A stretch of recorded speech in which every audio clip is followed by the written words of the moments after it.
Good morning. Can everyone hear me okay? All right, wonderful. I'm a little bit of an unconventional podium user, so we'll see how it goes from here.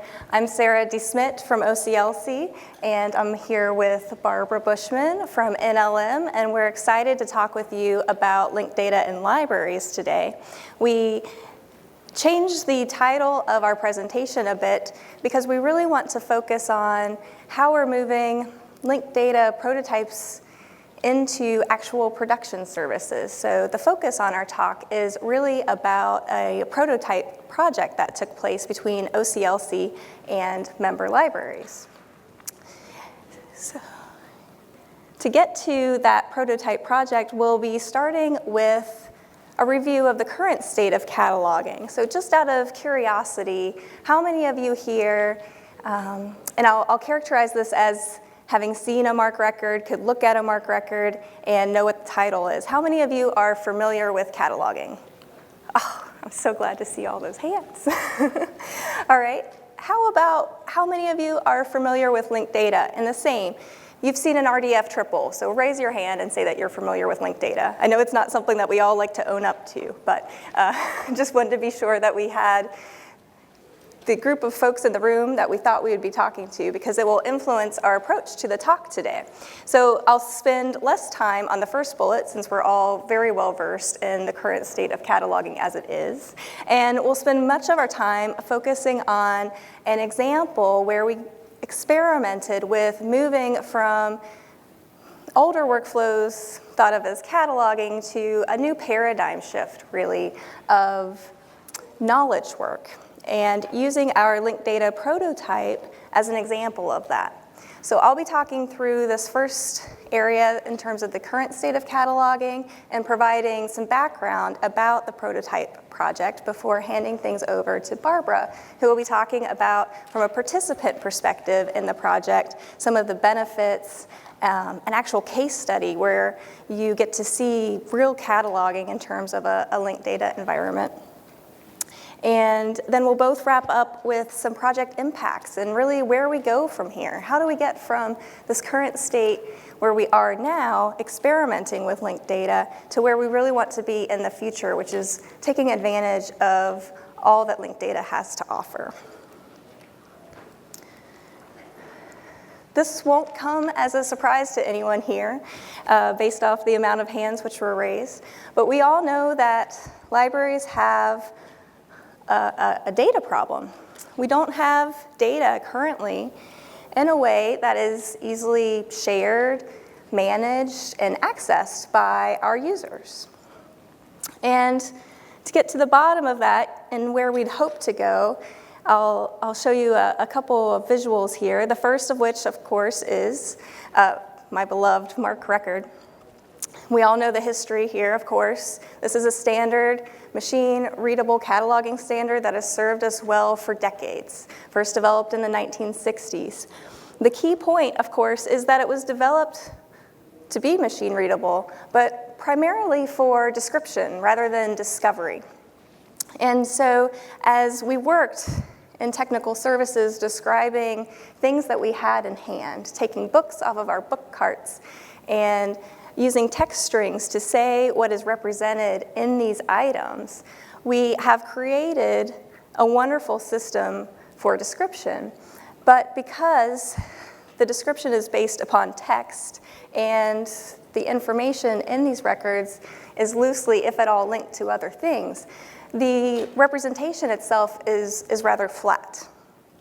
And it allows for different practices and different approaches to the data that doesn't necessarily promote the sharing and management that we'd like to see, nor the discoverability that we'd like to see for our end users. When we talked about these slides yesterday, I told Barbara I'm not really playing fair here because I should really show a set of RDF triples beside the MARC record, right? But Barbara pointed out that, it's really about the graph, and that's what this visual of linked data seeks to represent, that we're moving beyond that container of a record to a real graph database, where we're not just describing what we have in our hand or on the screen, but all of the relationships, around that item.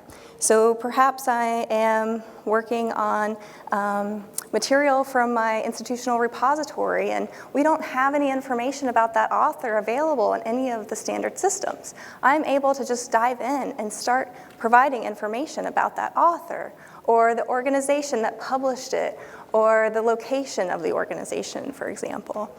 And it's moving to upgrading, if you will, those MARC records to these webs of relationships and information that really shows where we would like to be, where we know we need to be.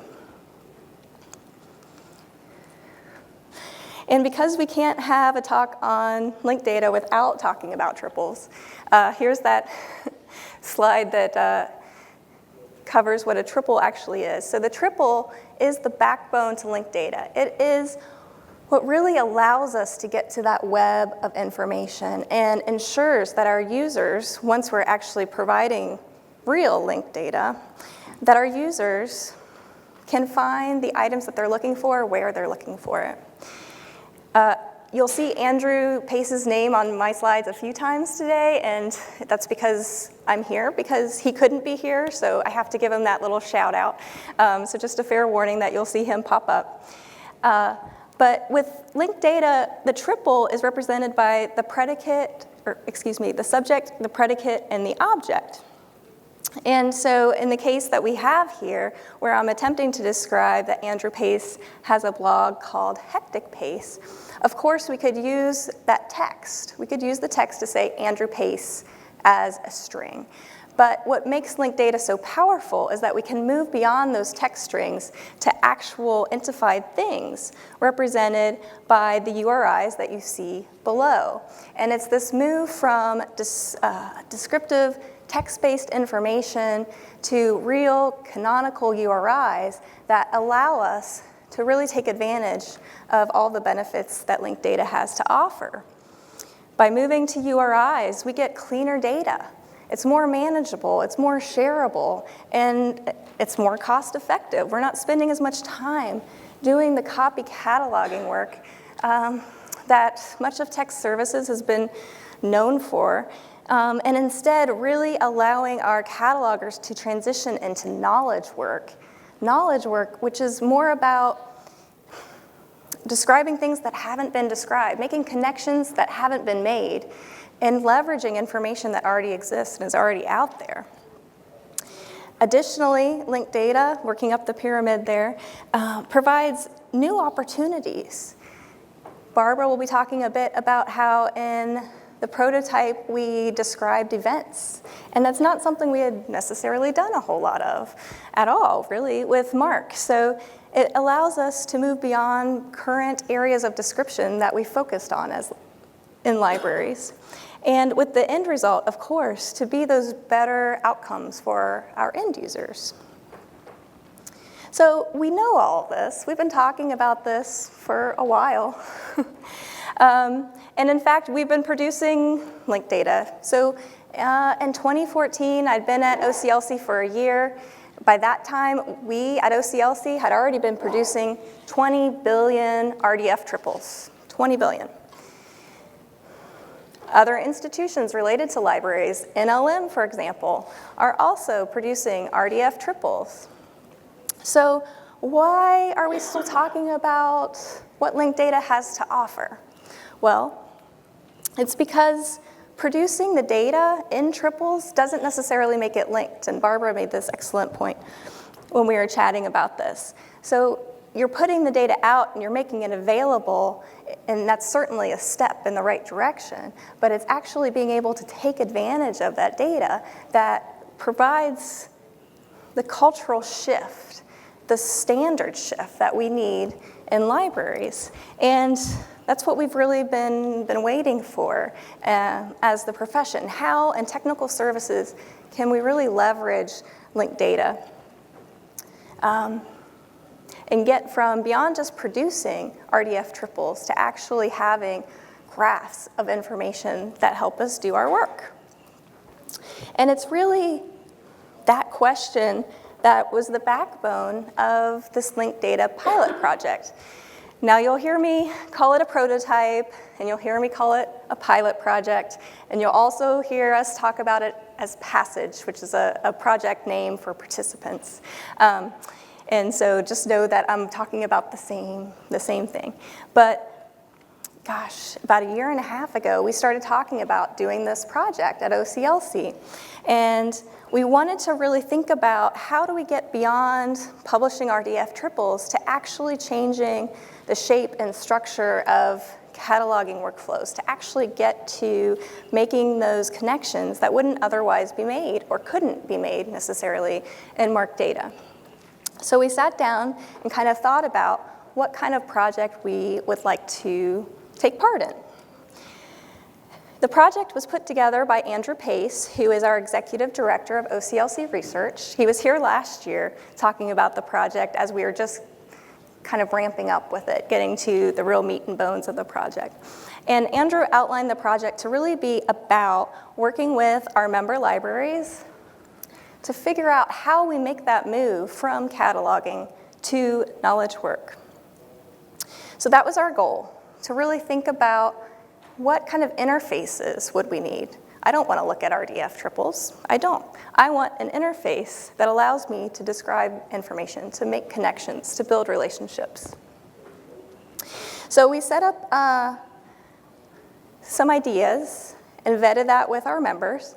But first and foremost, we knew that we wanted a project that would have a specific timeline. We didn't want something that would carry on open-endedly. We wanted to time box it. So at the end of the project, we could have a period where we started thinking about how do we shift this prototype effort into production and actually really offer the services that we know are so needed. We worked with a set amount of OCLC libraries, and we'll talk a little bit about that process and how it ended up to be 16 member libraries as opposed to, say, 2 or more. And again, the objective was really about cataloging workflows, specifically how do you reconcile, how do you create, and how do you edit in a linked data environment in a way that makes sense. So vetting the way that we were thinking about it here at OCLC with our member libraries. Because we wanted to focus on those real workflows, on what catalogers needed to do, we didn't want to spend months spinning up software for these services. So our technologists, which in this case were members from our OCLC research department, decided that we could skip the software step and really focus on the workflows and the communication and collaboration with our members by using out-of-the-box technologies. So we started with Wikibase, which has an entire platform of services to take advantage of. And at this time period, so late 2017, this seemed pretty revolutionary. And I'm curious, though, because it seems like we've definitely had this shift as a profession, and more people are using the Wiki platform. So is there anyone out there currently investigating Wiki or doing work with Wiki now in their cataloging workflows? No. Okay. So it's an interesting platform, and we have additional presentations in terms of the technology if you're interested in it. But it really did allow us to leap right into the project itself. We made the decision early on not to use Wikidata, which is its own platform, but because we wanted to experiment, maybe get things wrong, we spun up our own Wikibase instance, which we called Project Passage, with the idea that this was really a shift to a new frontier in terms of linked data. So if you hear that in the future, that's just a little bit of background about the project name itself. And so, by setting out the goals, setting out the technology, our next step was talking with our members who might be interested in participating in this project with us and reaching out to them to say, is this something that you would be interested in collaborating on? But that came with a catch. In the initial request out to libraries, we were very adamant that we wanted participation. We wanted people who would have their hands on the keyboards and be providing feedback to us at every turn. So the initial request actually said, no lurkers. You could not just sit on the sidelines. We demanded participation, and we got it, and it was phenomenal in the amount of feedback that we had. So we devised a few different ways to communicate and kind of handle that feedback. We did partner meetings, office hours. We had a discussion space for questions and just the sharing of information, so that we could be sure everything was really captured and documented. The Wikibase platform, again, helped with documentation because it offered a help space. So we could actually say, this is what we recommend in this approach, and take partner feedback and adjust that when it's not clear or maybe needed to tweak something. And finally, which in my mind, this was one of the best aspects of the project, is that not everything that we would work on would actually work out, and that was okay. But if it didn't work out, we needed to move on and continue on with the project because we didn't have a whole lot of time to experiment. And so that idea about fail fast and early, you'll see come up. I don't think we really had any failures, I would call it, but we did definitely make some pivots with the project. And you can see this is just a highlight of what we did in that roughly 9-month span. So much was accomplished thanks to the OCLC research partners doing the actual development work behind the scenes, thanks to our partners for providing feedback. But I'm just going to highlight one thing from each phase. So when we started the project, which you'll see as phase 1 there, we started with just 2 OCLC member libraries, and we introduced them to the Wikibase platform and the ability to do editing and creating and reconciling in that platform. So that would be the entity editor that you see. So that was just out of the box. We had to populate it. We used 1.2 million or so entities to do that. But right away, the feedback that we got was, this is great. This is working really well.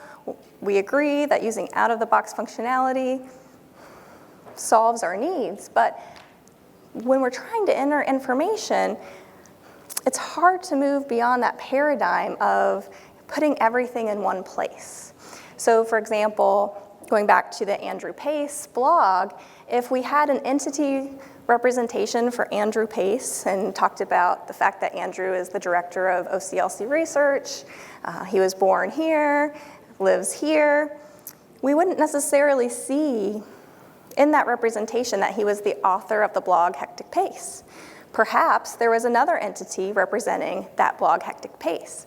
But as a cataloger, thinking in that mindset where we need to make those connections everywhere that they're available, it was difficult to know that we didn't need to do that because it was happening behind the scenes. Hectic Pace's representation listed Andrew Pace as the author.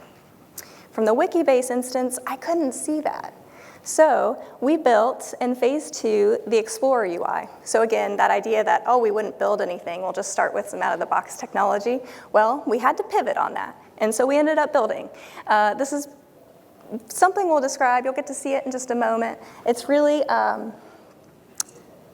what you would think of as an end-user interface, where all of this data really comes together in a really beautiful presentation. There are images, there's information from other sources like DBpedia, the images are from Wikimedia Commons, and we showed those reciprocal relationships that you couldn't see on their own in the Wikibase editor, but it all came together because that's the power of linked data. So really showing the advantages of linked data in that Explorer UI.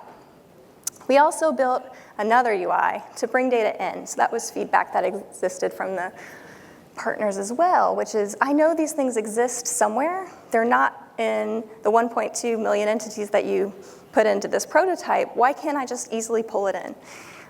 And all along we said, yes, we'll list that as an enhancement. It wasn't really the focus of our project, but it was so needed because, again, what's the point of linked data if these things aren't actually linked? You just have triples that aren't linked. So that was a real keystone of the project there, the ability to bring data in, connect it, and save the work, and focus on the importance of the relationships. So that's a bit of a crash course in terms of the project itself. I'm now going to hand things over to Barbara, who will be talking a bit about some of the project benefits from a participant perspective and also a case study.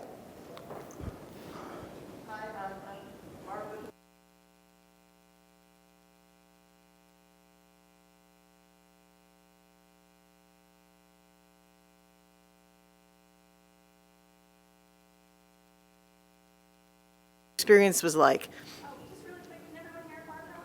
Oh. Yeah, it is. Oh, is that better? Okay. Sorry, I'll stand closer.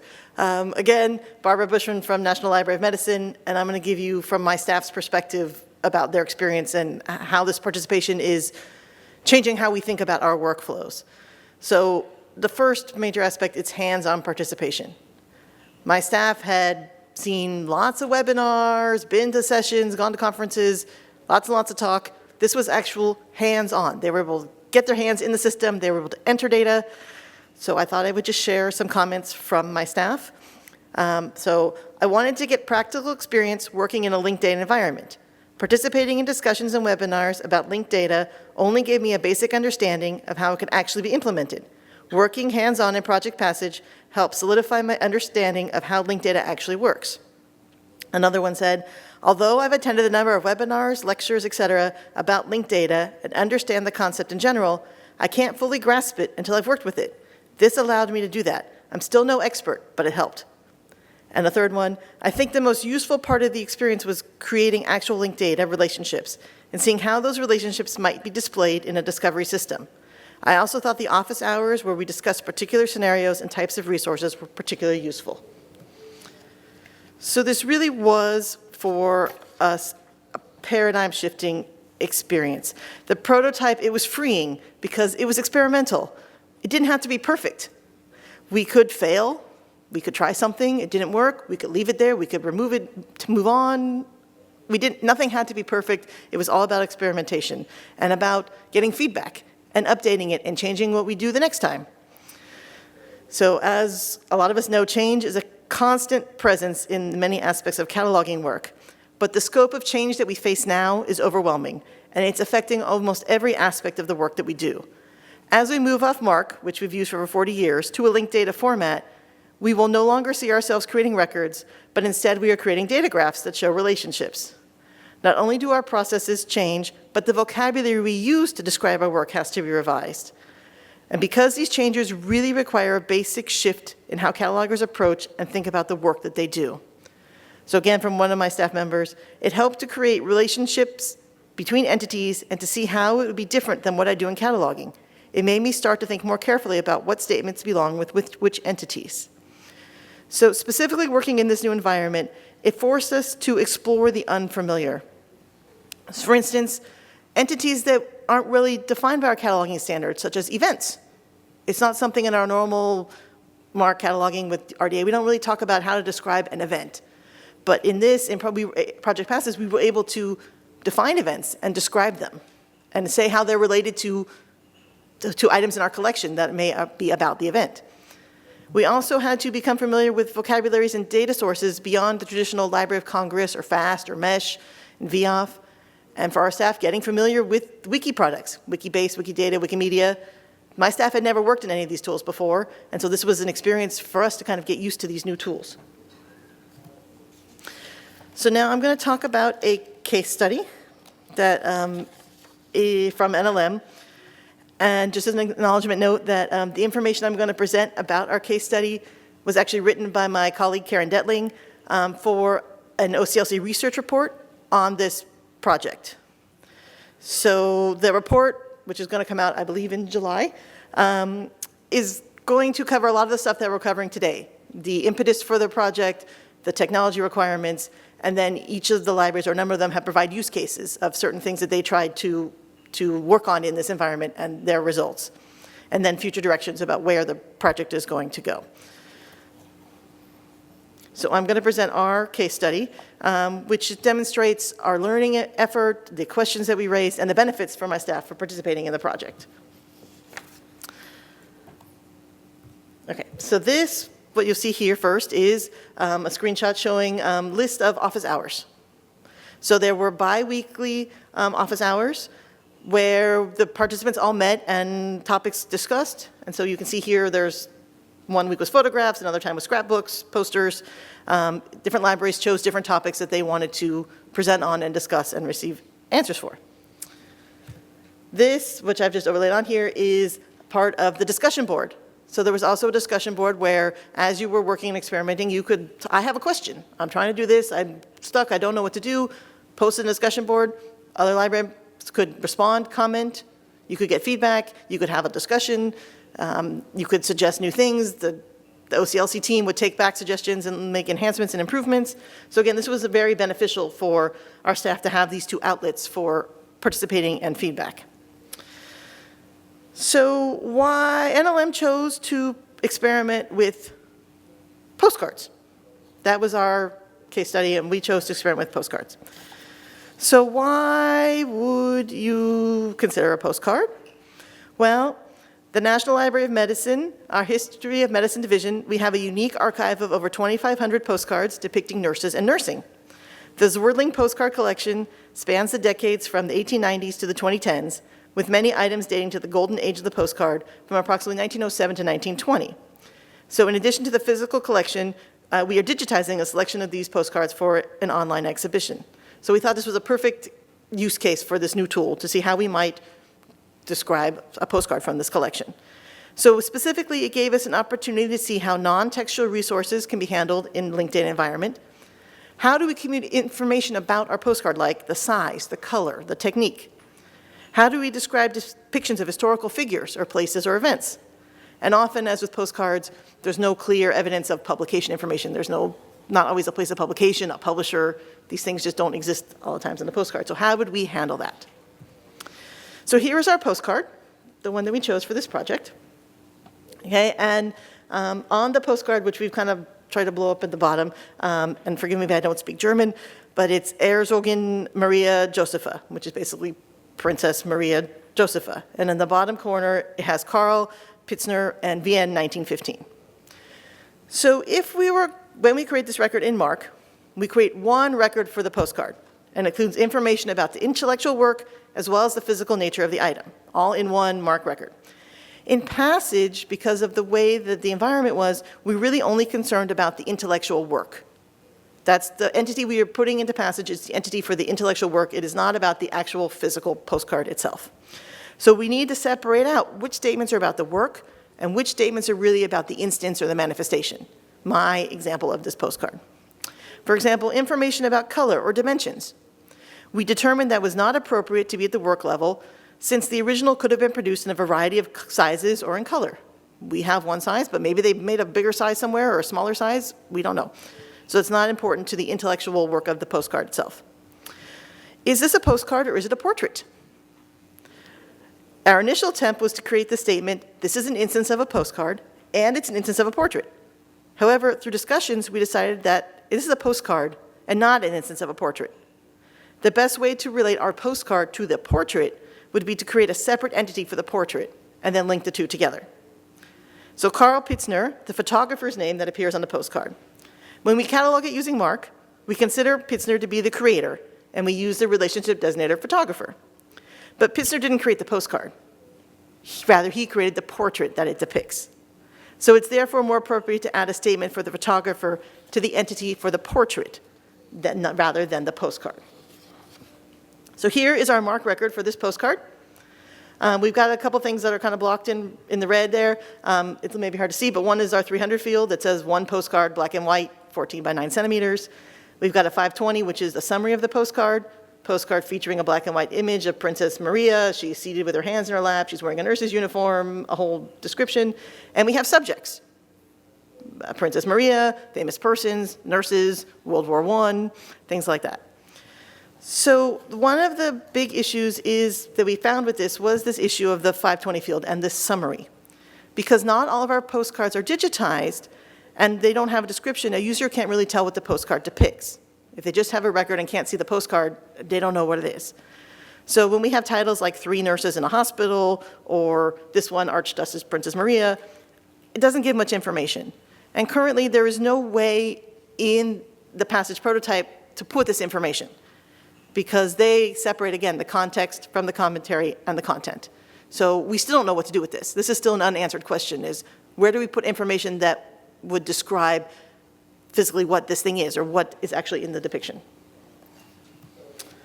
So here is the first of a couple screenshots of what this entity looks like in the prototype. So this is the first part of it, which shows the fingerprint information, and that is where you have the language and the label, a brief description, and you have some also known as, so for different topics. So one of our initial challenges was that the text in our postcard was in German. And if we catalog these postcards in Mark, we use the German text as the title. This is what it says, we take it as a title, we put it there. But we couldn't do that in here because in order to put the titles being in German, we'd have to change the entire interface of the system to German. And we don't speak German, we need interface in English. So that was an issue we had, was that the requirement said that you had to have an English language label. Your label had to be in English. So that means we had to make one up, which is not something we usually do in cataloging. We don't just say make up an English label for something that's in another language.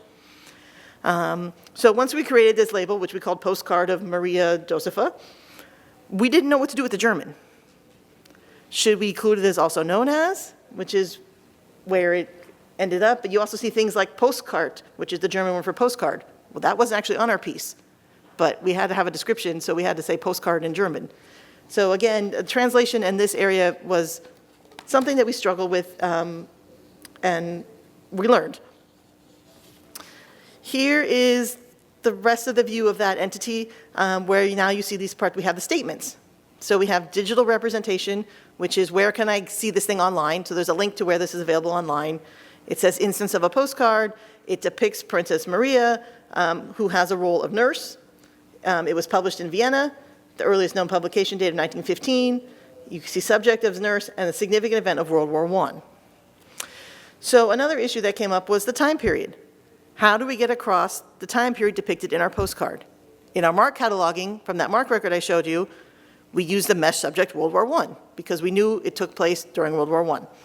But we weren't sure in this new environment and what kind of relationships, what was the right statement to make. So after discussion with all of our participants, we chose to use significant event, and that significant event is World War I. So the postcard isn't about World War I. The postcard is related to the event of World War I.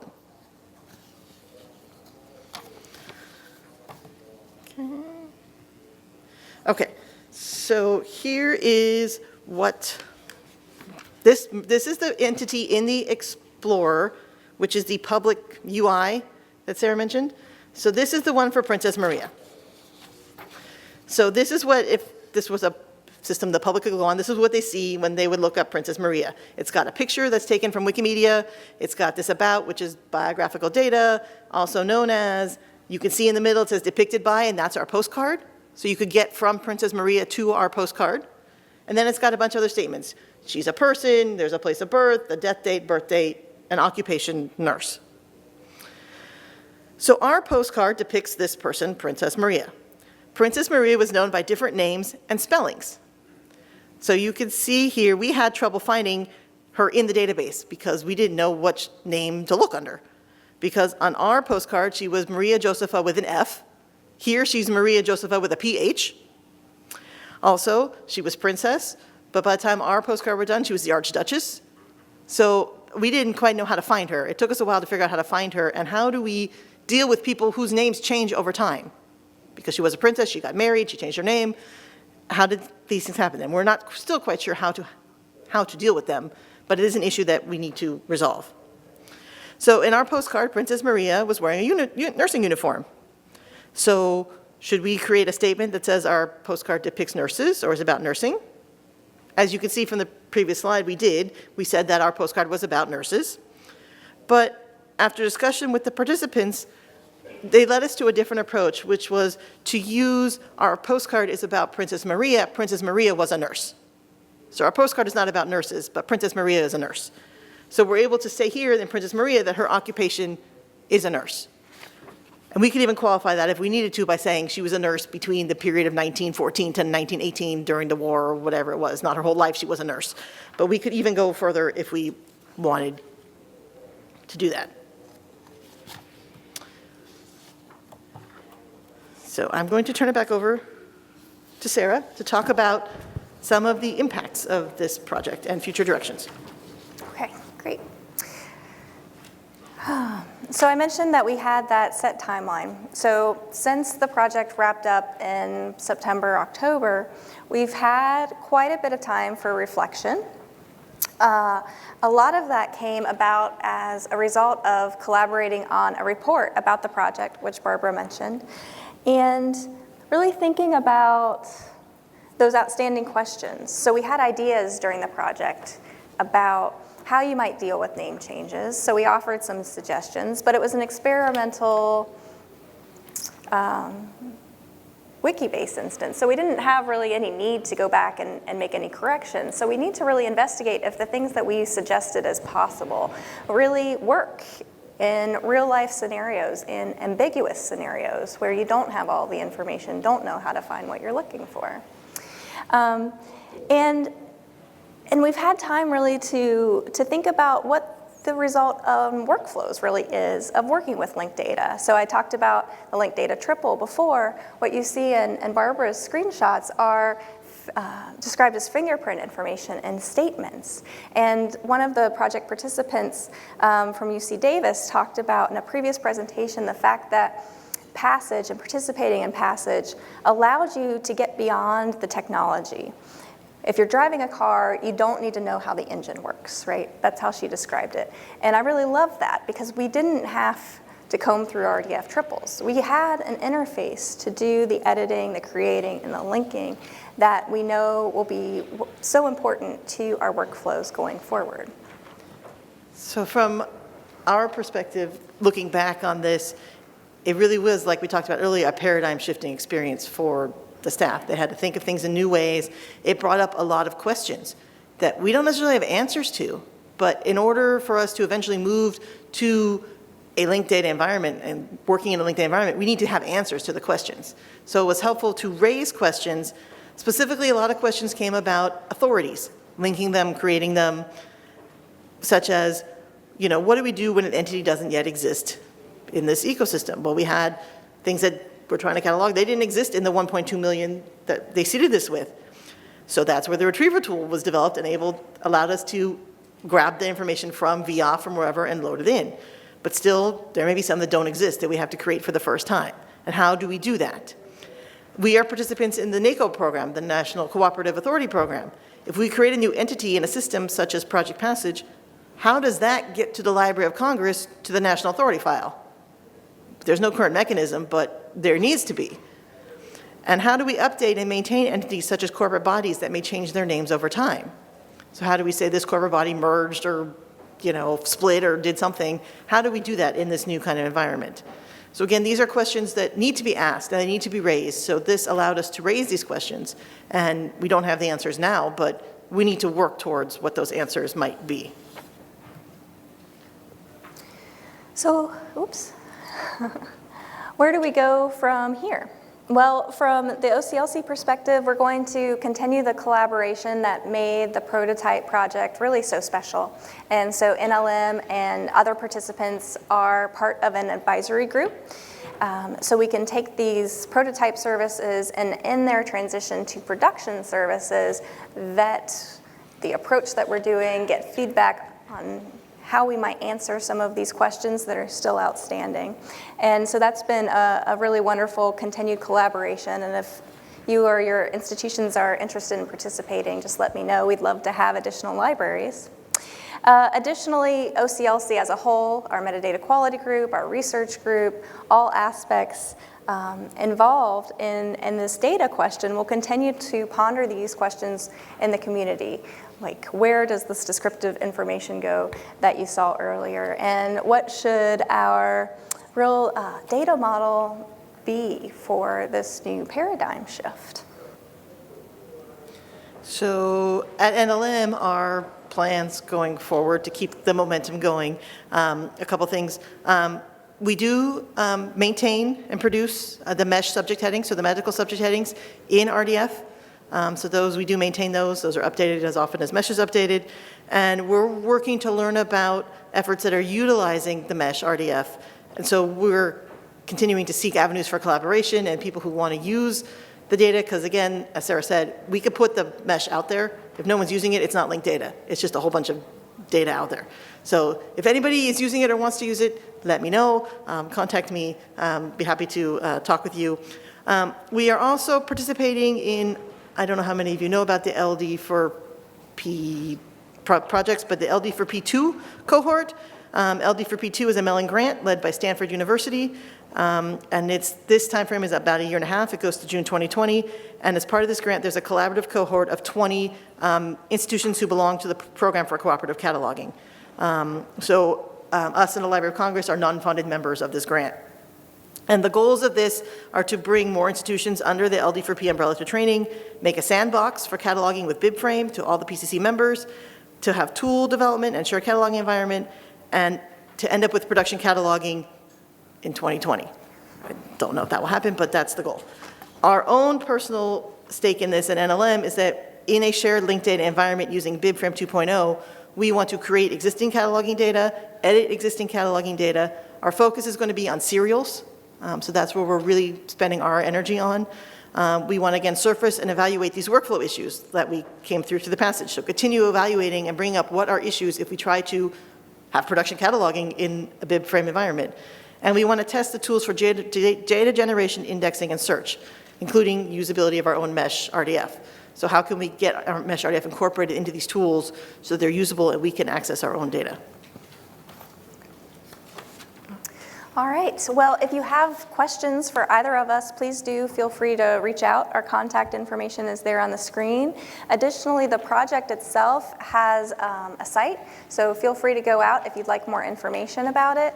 And the report that we mentioned will be linked from that page when it's available. We're anticipating in July. We know that we are the only thing standing in between you and lunch, but we have just a couple of moments for questions. So if you have any questions, we would love to hear from you. And thank you.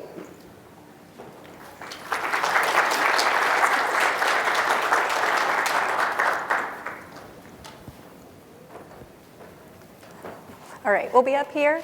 If you have questions, have a great rest of your conference.